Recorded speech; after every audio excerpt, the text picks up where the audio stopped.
I'm joined now by Manal Omar via Skype, founder of the Safina Fellowship for Muslim Women. Thanks so much for joining us. I know you had to take a plane to get to Louisville, and I know there's a plane waiting for you when we're done talking. Why did you make the journey to go to the service? I actually drove 10 hours. I'm flying back, but I did drive 10 hours to be able to make it in time for the prayer yesterday, because he was a man, as a Muslim woman who grew up in South Carolina, who inspired me that I could be both American, Muslim, I could be patriotic, but hold the country accountable, ask the hard questions, have the difficult conversations. That's the role model that he was for many people across the world, but particularly for us Muslims in America. And within the civil rights for the Black community, he really showed us what it meant to live unapologetically and still be a patriot. Now, he wasn't born a Muslim. His faith took him on a journey, and not an easy journey for an African American in 20th century America. Tell us about that.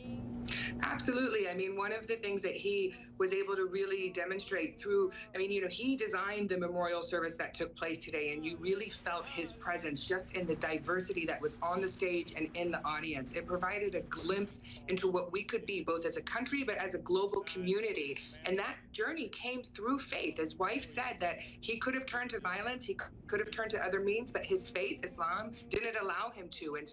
And her quote was very powerful. It's easy to pick up arms, it's harder to fight for peace. And that's what he chose to do, pulling on his faith, but also pulling on the faith of others. He truly was a global citizen.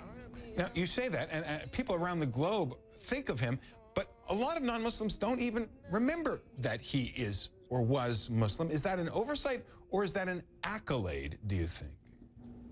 I think it's always very convenient to choose what you remember in people's identities. And it was very, I thought powerful. One of the speakers, the pastor who spoke, who said, it's easy to be able to, talk about a horse when it's in the winning phase, but it's the people that are in the mud. That's when the real bets need to be taken. And I think for people who want to choose the winner, Muhammad Ali, they forget the fighter, the person who overcame, and the person who took great sacrifices to really honor his core principles. I mean, we know, especially in this day and age, standing by your ideals is a very difficult thing to do with consequences. And he epitomized that. He chose to stand by his ideals even over the sport that he loved the most.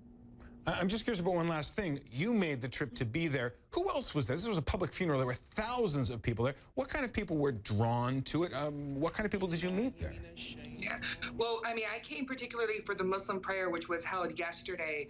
But what I was surprised to see was the amount of interfaith people, both there and here. And within the memorial service, you saw all nations, all countries, all races, again, both on the stage and in the audience. And what you really felt was the power of humanity. One of the people was saying that this was the coexistence bumper sticker coming to life. And I think that was a great way to describe the feeling and the real inspiration that everyone was talking about. And also the city of Louisville. I've never been here, but the warmth and the love from everyone all across the city really humbled me. I think I will be coming back. Manal Omar of the Safina Fellowship for Muslim Women, thanks so much for talking with this remarkable man, and a remarkable, remarkable day to remember. Thank you for having me.